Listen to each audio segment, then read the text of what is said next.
Hi guys, I actually did a video the other day and I went and reviewed it and realized it wasn't really pertinent information to recovering for adrenal fatigue. And I wanted to just do a different type of video with something that might be more tangibly useful. So two quick tips right now to help you get better quickly. And these are things that I've been working on. First one is really basic. It's deep breathing.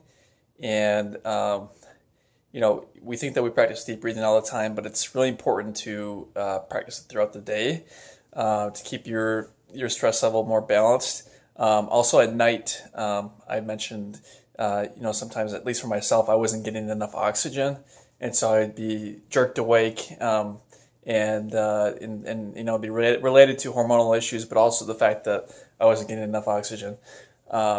Another issue some people have at night is low blood sugar around 2 o'clock. So if you can have a nice protein snack right before bed and maybe something by your bedside for the middle of the night, or some kind of fruit or combination of a protein and a fruit or something, that's usually pretty good. That'll help balance you again to get back to sleep. But for the deep breathing, so I do this at night as well. You have to do full breaths of air, full inhale and exhalation. And if you actually put your finger on your pulse, so maybe on your neck or just put on your wrist when you're lying in bed, for example, I do this at night. Do full inhalation.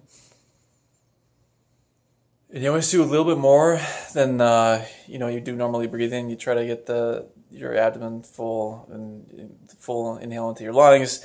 And then the trick is the same when you exhale. You want to do full exhalation, so breathing out, but then you push it just a little bit further, and that little bit further makes a big difference. It allows you to reach all the cells in the lungs when you do the full inhale and exhale. So slow, intentional breathing. Imagine it filling every cell. And then I like to imagine on the exhale just kind of distributing white noise. So all this chaotic energy, I just let it diffuse out as white noise out into the environment, and then I feel clear. Try to imagine something clear in the inhale. Crystal, cold, blue, water, mountain, I don't know. And then exhale. And so when you're doing this, you'll notice actually, as I said, if you have your finger on your pulse, when you exhale, I don't know the exact physiology why this happens, but your heart rate, you can actually feel your heart rate slow down on the exhale if you're doing it right.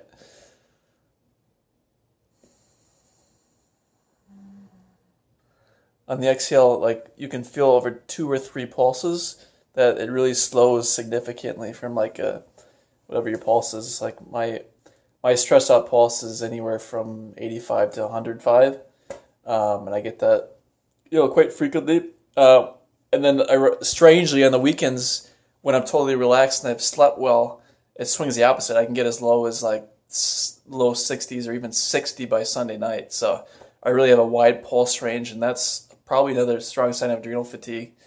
Because we're not just talking about high pulse when you're active or moving around. We're talking about my pulse the entire day is like 85 or 90 or 100 or 105.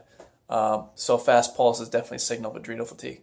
But if you can keep practicing that slow breathing throughout the day, that'll help just keep you more balanced and kind of immune to the stress response, I found. I still have adrenal responses that affect me, create a lot of chaos in my body and my hormonal and nervous system. So you can't control everything, but this is just one thing that helps you plan for stressful situations. Okay, tip 2. This one is not as easy. It's sleep. So I talked about some of the reasons you can, some of the ways you can focus on getting better sleep. Another one I didn't mention was dimming the lights. Dimming the lights before bed. So, it's 9:30 our time here. I'm in the Midwest, but I already have all the lights dimmed by 8:30, and I'd be off the computer and everything. I can really feel more calm now that the lights are off. There's probably some EMFs in the light bulbs too. But it feels so much more calming, and to get in that, you need to get in that state before you go to sleep.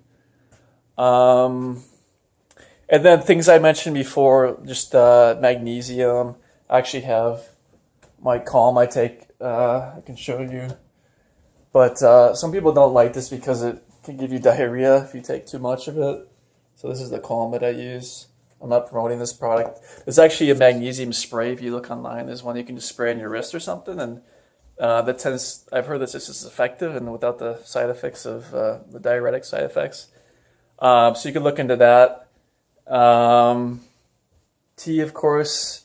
Epsom salt baths have magnesium and will help calm your nervous system.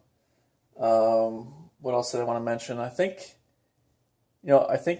that's pretty good for at least some tips to get started. So take care, guys, and I hope to give you another update in a few months here. All right.